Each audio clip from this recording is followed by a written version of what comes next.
여기에서 특별히 오늘 제목을 주님을 나의 거처로 삼아라라고 이렇게 정해봤는데요. 이 말씀은 9절에서 말씀하고 있는 내용을 근거로 해서 이렇게 정한 것입니다.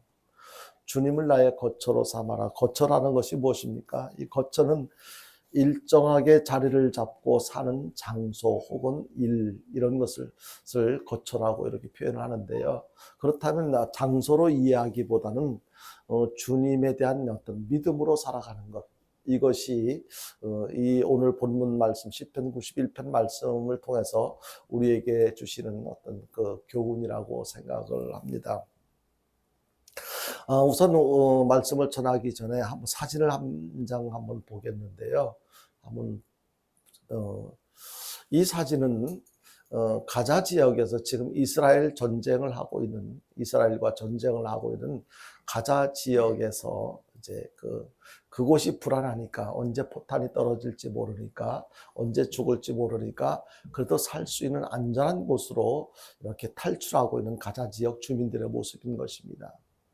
저들은 지금 저렇게 많은 무리가 정든 그 고향 삶의 현장 터전에서 머물지 못하고 저렇게 여러 가지 무거운 짐을 이고 지고 들고 이동하는 그 이유가 무엇입니까?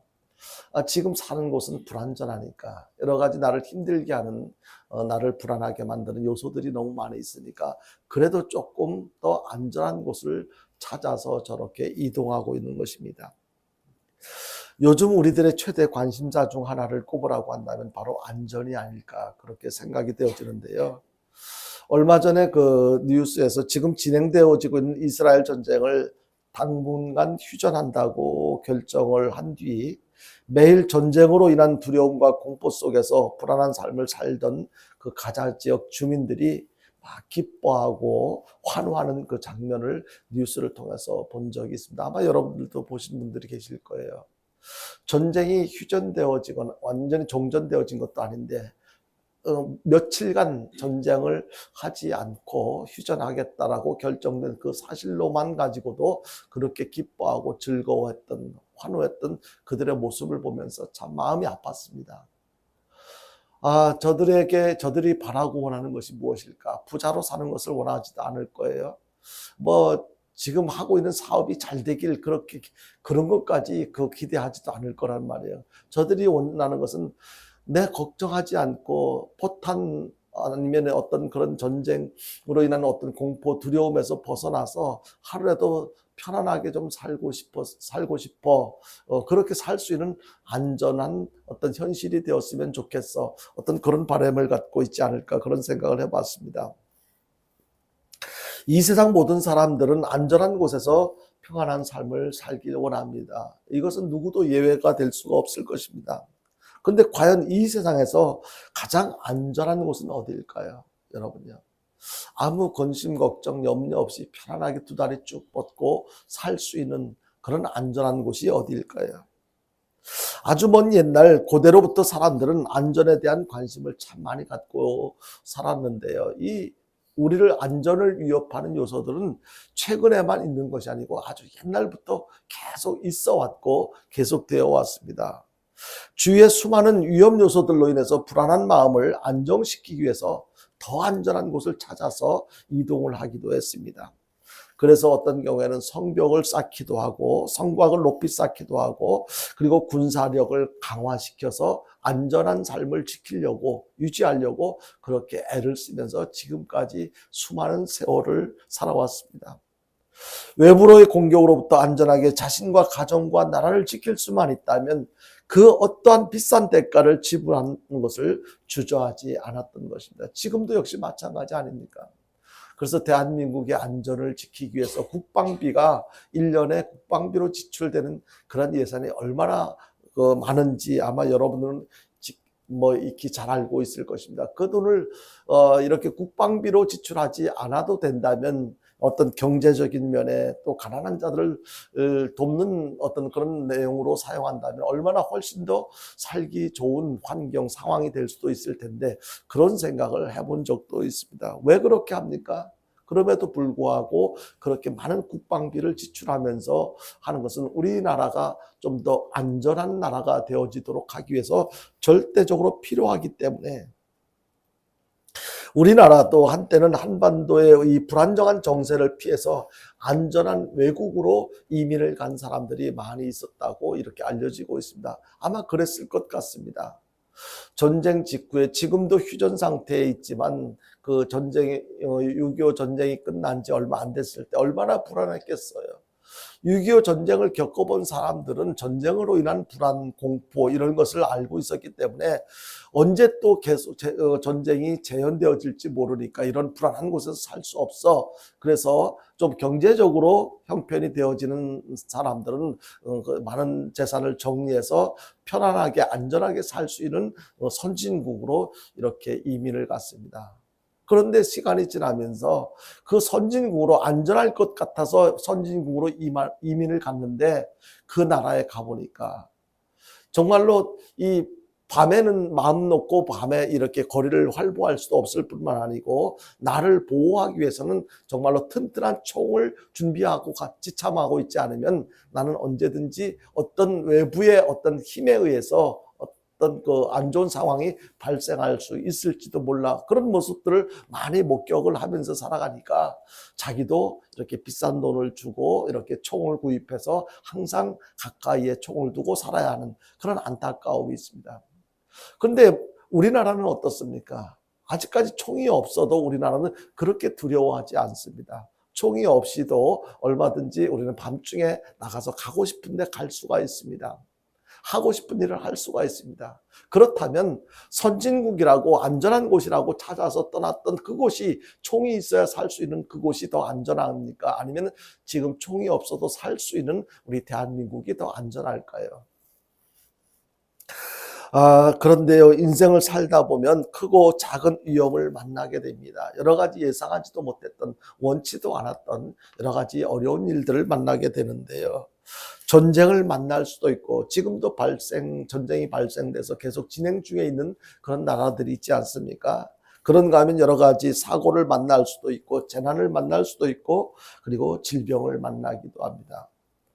코로나와 같은 전염병이 돌아 생명의 위협을 느끼기도 할 뿐만 아니라 전혀 예기치 않았던 교통사고나 폭력을 당하는 위기를 만나기도 합니다. 정말 끔찍한 일들을 많이 보게 되는데요. 또 겪게 되는데요. 얼마나 안타깝고 두려운 일인지 알 수가 없습니다.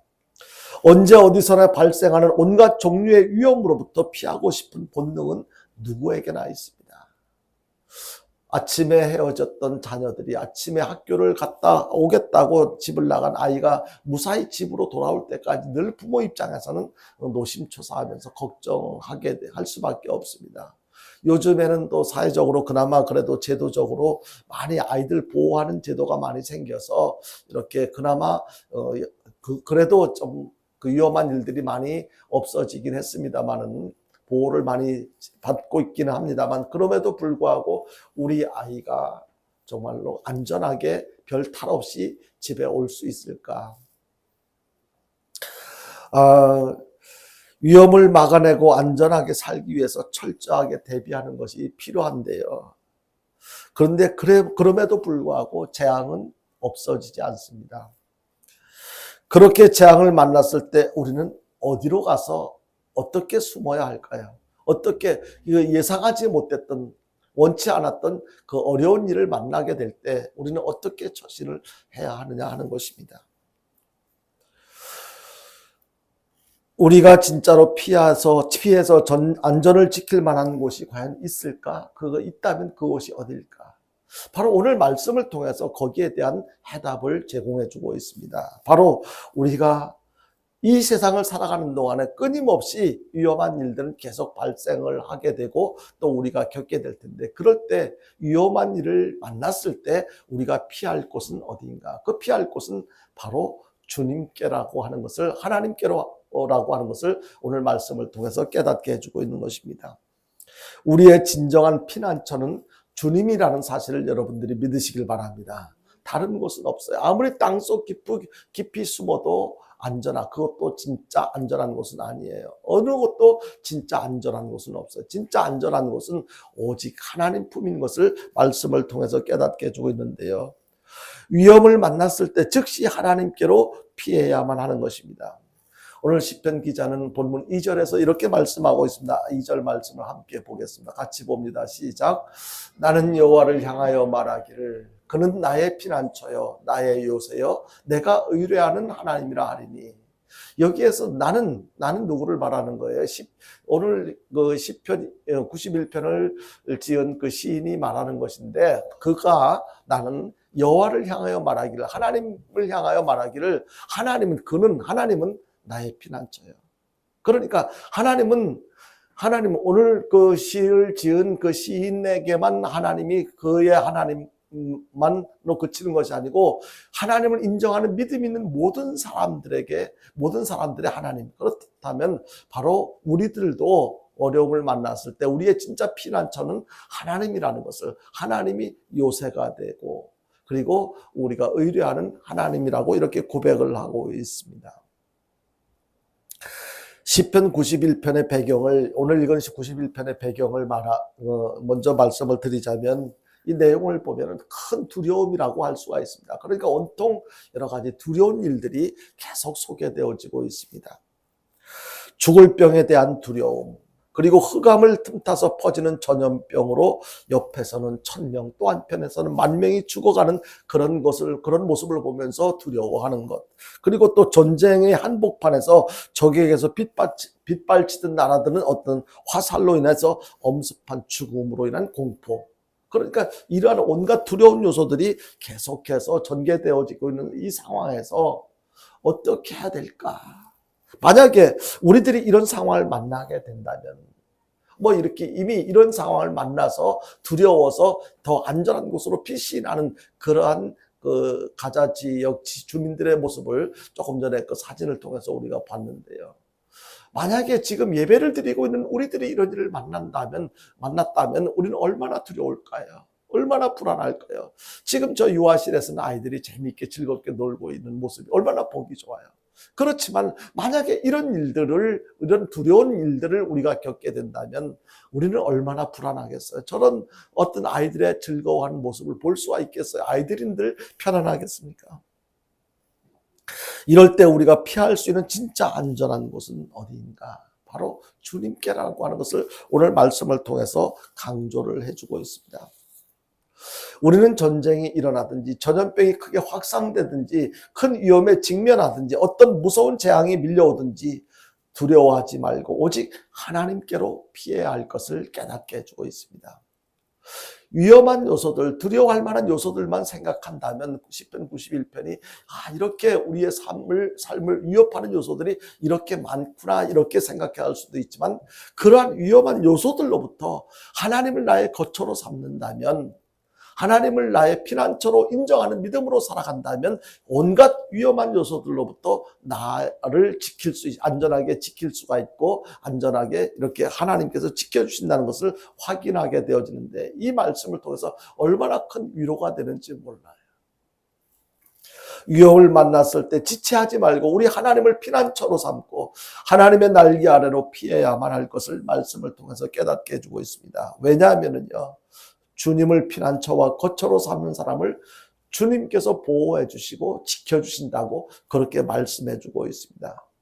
다시 말해서 주님을 나의 거처로 삼으라고 이렇게 말씀했는데, 이 거처가 무엇입니까? 이 거처는요, 우리가 진짜 자리를 잡고 머무를 곳을 말하는데요, 주님을 우리의 거처로 삼는다는 것은 주님과의 연합된 삶에 대한 믿음을 의미하는 거예요.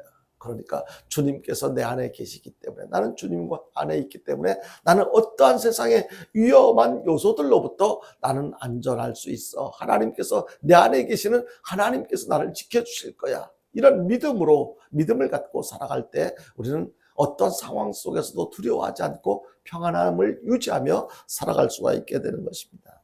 그렇다면 주님을 우리의 거처로 삼으면 구체적으로 어떠한 결과를 우리가 경험하게 되는가?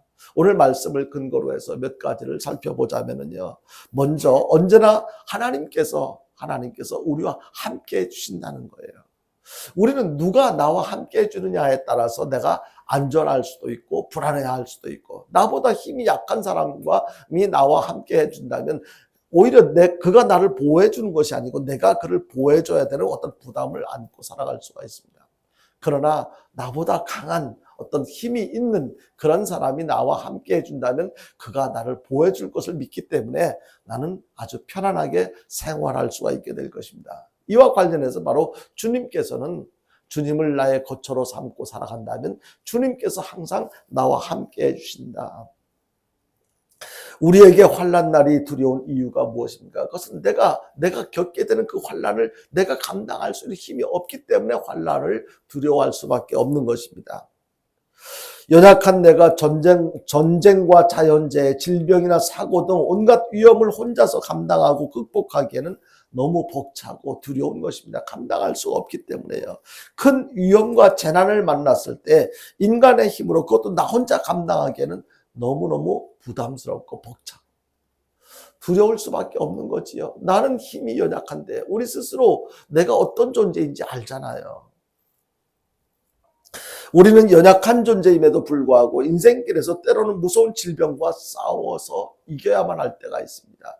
여러 가지 사고와 싸워서 이겨야만 할 때가 있습니다. 온갖 위험에 직면해야 하고 큰 위험과 홀로 맞서야 할 때가 있습니다. 그래서 우리는 자주 무서움에 사로잡혀서 불안해하고 두려워하는 경우들이 참 많은데요. 이러한 재난의 요인들로부터 숨을 만한 안전한 곳을 찾아 헤매지만 내가 몸을 숨길 수 있는 안전하다고 생각되어지는 그런 피난처를 쉽게 찾을 수가 없는 것입니다.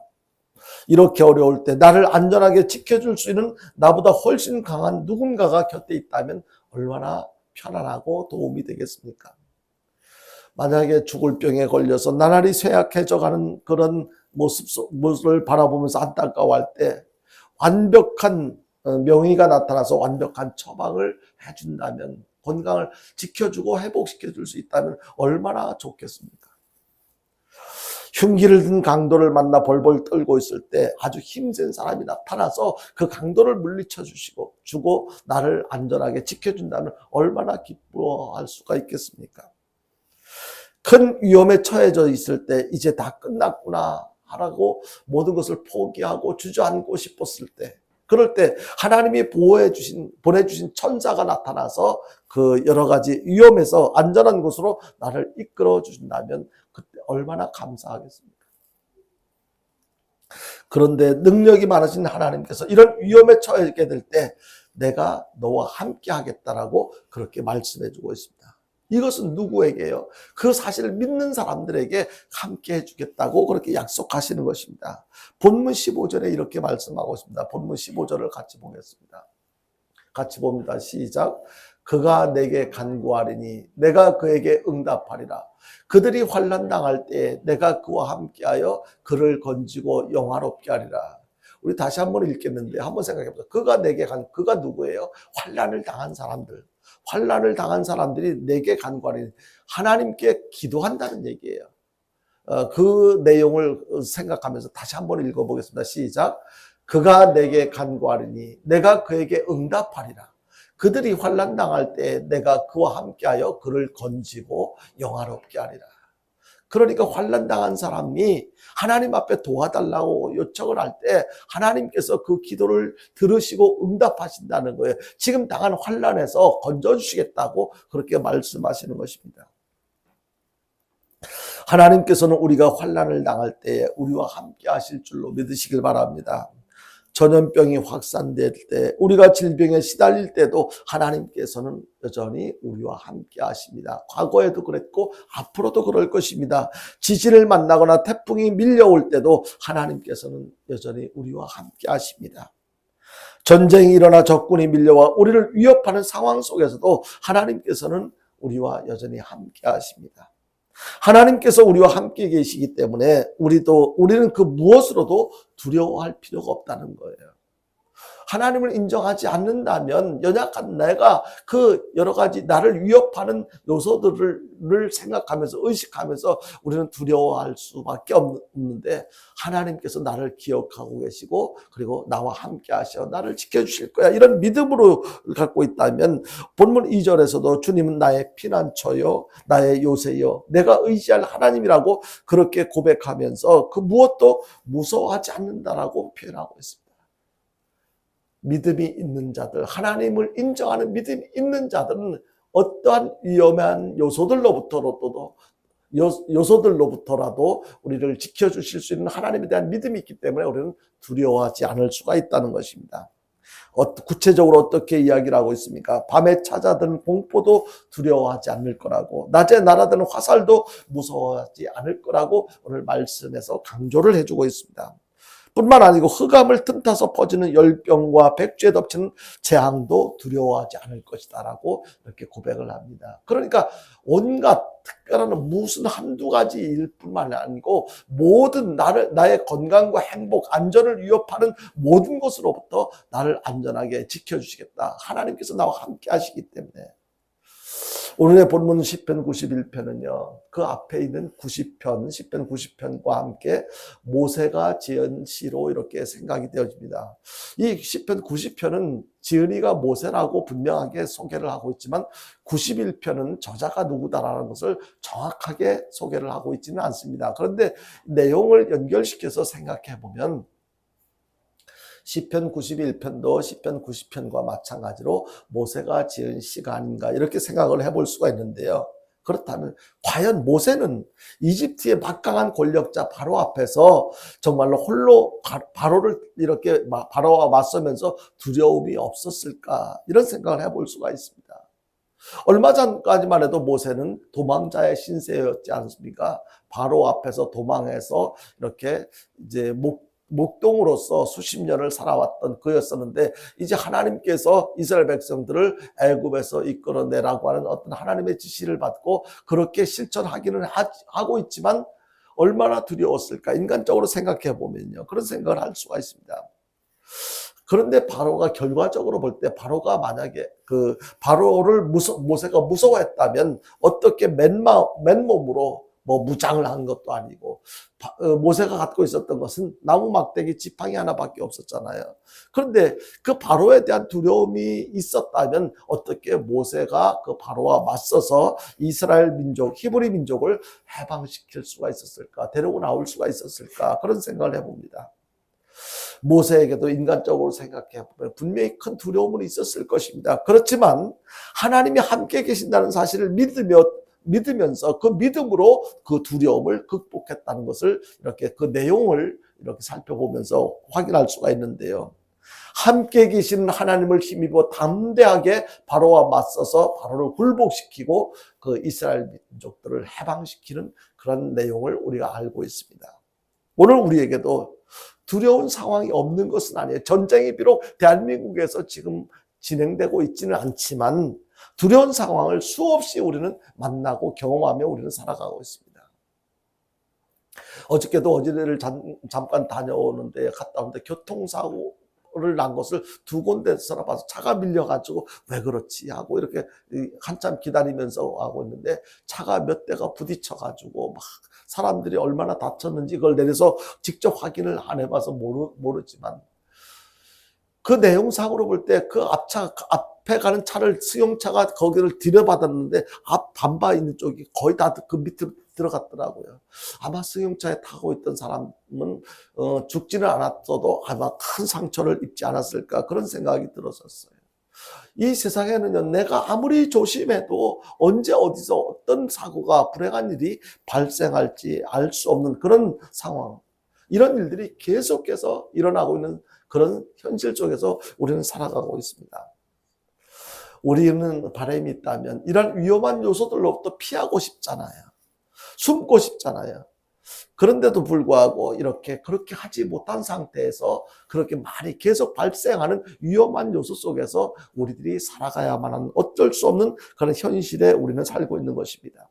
이 두려움 앞에서 우리가 계속해서 굴복하지 않고 극복하기 위해서는 어떻게 해야 되나? 어떠한 크고 무서운 재앙이 우리에게 덤벼든다 할지라도 무서워하지 말고 언제나 우리와 함께 계시는 하나님을 힘입어서 온갖 두려움을 이겨내는 저와 여러분들 될 수 있게 되기를 주님의 이름으로 축원드립니다. 그리고요, 주님을 우리의 거처로 삼으면은요, 주님께서 지켜주신다고 그렇게 말씀하고 있습니다. 11절 말씀해 보니까 이렇게 말씀을 하고 있는데요. 11절에 보니까 그가 너를 위하여 그의 천사들을 명령하사 내 모든 길에서 너를 지키게 하심이라 라고 이렇게 말씀하고 있습니다. 일반적으로 삶의 위기를 만나게 될 때 우리는 스스로 그 문제를 해결하려고 발버둥을 쳐요. 막 내가 해결하려고 발버둥을 치기도 하고. 왜 그렇게 합니까? 사실은 그렇게 내가 문제를 해결하려고 발버둥을 치기 전에 우리가 진짜 믿음이 있다면 먼저 어떻게 해야 돼? 하나님 앞에 기도를 해야 되겠지요. 내가 해결하려고 발버둥을 칠 때 많이 힘들고 어렵고 또 못할 수도 있는데 하나님께서 도와주신다면 내가 지금 겪고 있는 이 어려운 문제 쉽게 얼마든지 해결할 수 있어. 이런 믿음을 가지고 하나님 앞에 기도해야 되는데요. 우리는 하나님의 보호하심과 지켜주심이 구하는 사람에게 주어진다는 것을 중요한 순간순간마다 이걸 잊어버려요. 그러니까 하나님 앞에 기도하지 않아요. 내가 해결하려고 막 애를 써요. 그러니까 얼마나 진이 빠집니까? 그래도 그 해결되지 않는 어떤 그런 경우를 겪게 되는데요. 위험에 처한 저와 여러분들을 하나님께서 지켜주실 줄로 믿으시길 바랍니다. 하나님께서 지켜주신다. 왜냐하면 하나님께서 우리를 사랑하시니까. 우리는 하나님께서 사랑하시는 자녀들이니까 하나님과 위험에 처해져 있을 때 하나님 이렇게 구체적으로 장황하게 길게 기도하지 않아도 돼요. 하나님 이 한마디만 하나님을 찾고 하나님 인정하는 그 한마디만 이렇게 부르짖어도 하나님께서 이미 다 보고 계시고 알고 계시기 때문에 아무에게 무엇이 지금 필요한지를 알고 거기에 합당한 조치를 취해 주신다는 거예요. 본문 9절과 10절에서 이렇게 말씀하고 있습니다. 같이 보겠습니다. 9절이야 10절 같이 봅니다. 시작.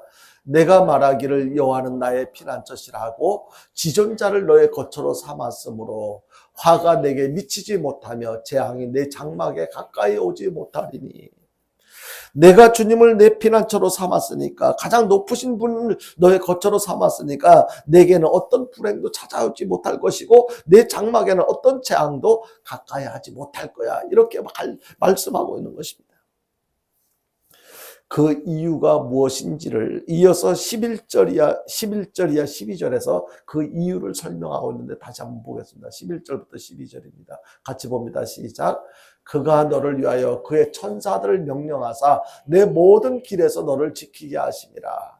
그들이 그들의 손으로 너를 붙들어 발이 돌에 부딪히지 아니하게 하리로다. 아멘. 하나님께서는요, 주님을 피난처로 삼고 살아가는 우리들에게 천사들을 보내셔서 늘 지켜주신다는 것을 이렇게 말씀하고 있습니다. 그렇기 때문에 우리는 위험한 일을 만나도 두려워할 필요가 없다는 것을 깨닫게 해주고 있습니다. 우리가 육신의 눈으로 하나님이나 하나님의 천사들을 직접 볼 수는 없어요. 그렇죠? 볼 수는 없어요. 그러나 우리가 그들을 볼 수 있거나 볼 수 없거나 상관없이 천사들은 분명히 존재하는 줄로 믿으시길 바랍니다. 하나님이 존재하신다는 것을 믿는다면 천사들도 분명히 존재합니다. 어떤 사람들이 물어요. 진짜 귀신이 세상에 있을까요? 있어요. 귀신 존재해요. 우리가 기억해야 될 것은 하나님께서 우리를 안전하게 지켜주기 위해서 때로는 천사들을 보내셔서 우리를 안전하게 지켜주시는 것을 말씀을 통해서 깨닫게 해주고 있는 것입니다.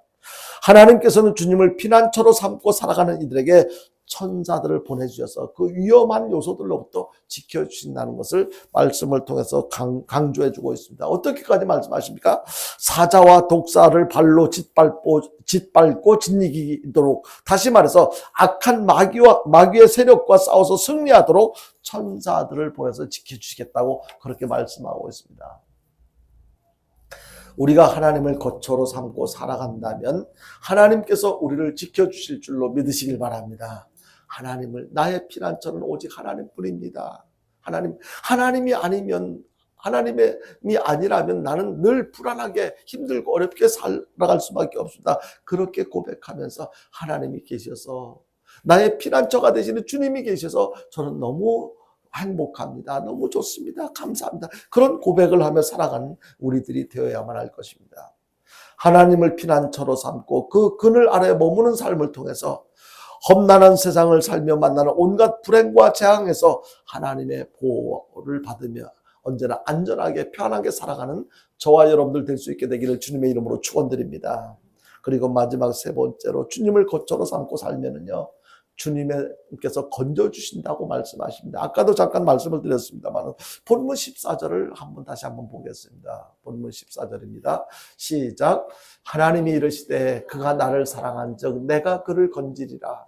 그가 내 이름을 안즉 내가 그를 높이리라.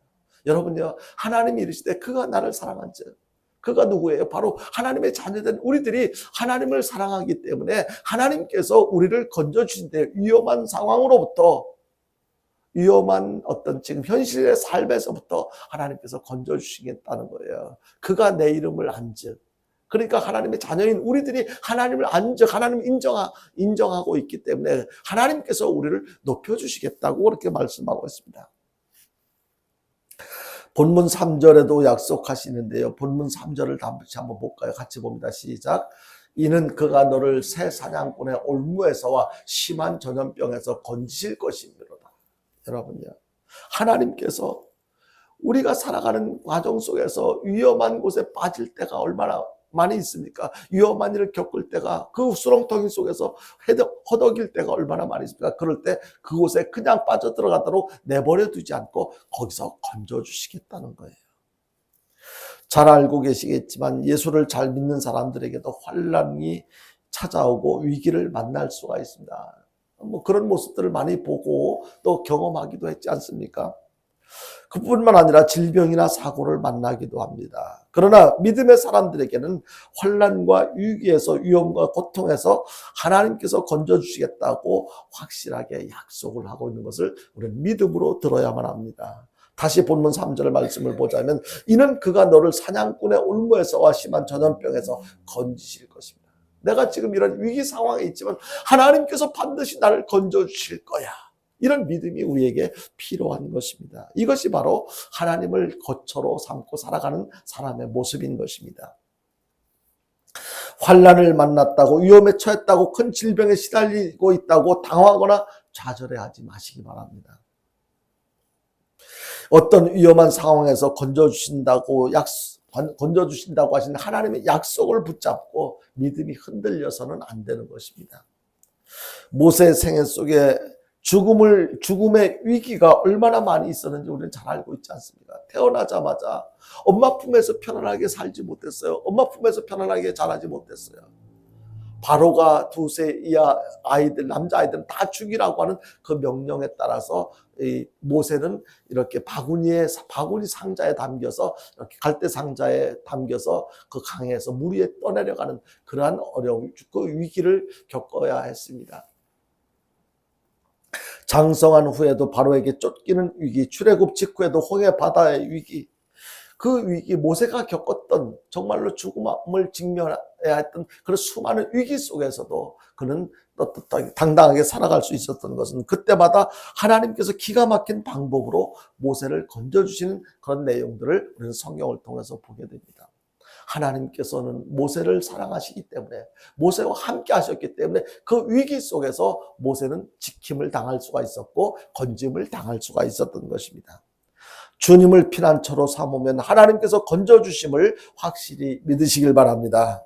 사냥꾼의 덫에서도 빼내주시고, 여러분요, 사냥꾼의 올무 여러분들 많이 경험하셨을 거예요. 연세 드신 분들은, 시골에서 사신 경험이 있으신 분들은 이렇게 여러 가지 꿩을 잡기 위해서, 아니면 여러 가지 토끼를 잡기 위해서 이 올무 덫을 놓잖아요. 그럴 때 그 덫에 걸렸을 때 우리는 잡는 사람들의 입장에서는 기분 좋을지 몰라도 그 잡힌 덫에 걸린 짐승의 입장에서는 얼마나 고통스럽겠습니까? 바로 이렇게 사냥꾼의 덫에서도 하나님께서 빼내주시고, 그리고 죽을 병에서도, 죽을 병에 걸려서 고통당할 때도 거기서 하나님께서 건져주신다는 거예요. 어떤 고난과 위기에 빠져 있다 할지라도 부르짖는 기도를 들으시고 하나님께서 이렇게 구원의 손길을 내밀어 주시는 것을 우리는 경험할 수가 있습니다. 주님을 거처로 삼은 사람을 위해서 건져주실 뿐만 아니라 높여주시고 영화롭게 해주신다고 그렇게 약속하고 있습니다. 큰 환난과 위험을 만났다고 마냥 힘들어하고 낙심하며 절망에 빠져 있으면 결국 불행해지고 그대로 무너지고 말게 될 것입니다. 그러나 우리가 하나님을 자신의 피난처로 삼고 주님을 의지한다면 그 환난을 얼마든지 극복할 수가 있게 될 것입니다. 오히려 더 유익한 기회가 될 수가 있습니다. 수시로 우리 앞에 닥치는 큰 환난과 위기는 하나님을 더욱 사랑하고 하나님을 더 많이 알아가는 그런 열심히 하나님 앞에 부르짖어 기도할 수 있는 그런 기회로 삼아야만 할 것입니다. 오늘 본문 14절 이하 15절에서 하나님은 이렇게 약속하고 있습니다. 같이 보겠습니다. 같이 봅니다. 시작. 하나님이 이르시되 그가 나를 사랑한즉 내가 그를 건지리라. 그가 내 이름을 안즉 내가 그를 높이리라. 그가 내게 간구하리니 내가 그에게 응답하리라. 그들이 환난을 당할 때 내가 그와 함께하여 그를 건지고 영화롭게 하리라. 사랑하는 성도 여러분, 이제 말씀을 맺습니다. 환난의 때에 하나님을 더욱 사랑할 수 있기를 바랍니다. 환난 당했다고 세상에서 나 혼자 그 문제를 해결하려고 발버둥 치지 마시고요. 그 환난을 당했을 때 내가 평소 때는 그저 하나님의 도우심을, 하나님의 은혜를 잊고 살아갔던 어떤 순간들이 있었다 할지라도 힘들고 어려운 환난을 당했을 때 더욱더 주님 죄송해요. 내가 믿음으로 살지 못했고 하나님을 가까이 하지 못했던 나를 고백하면서 하나님 이제부터라도 더 주님을 사랑할 수 있게 해주십시오. 하나님을 이 환난과 위기를 만났을 때 하나님을 더욱 사랑하시기 바라고요. 하나님을 더욱 많이 알아가는 기회로 삼으시길 바라고 하나님을 간절히 부르짖어 기도하는 그런 귀한 기회가 될 수 있기를 바랍니다. 그래서 응답하시고 위기에서 건져주시며 영화롭게 하시는 하나님의 은혜를 마음껏 체험하며 살아가는 저와 여러분들 될 수 있게 되기를 주님의 이름으로 축원드립니다. 우리 찬송 한 장 부르고 기도할 때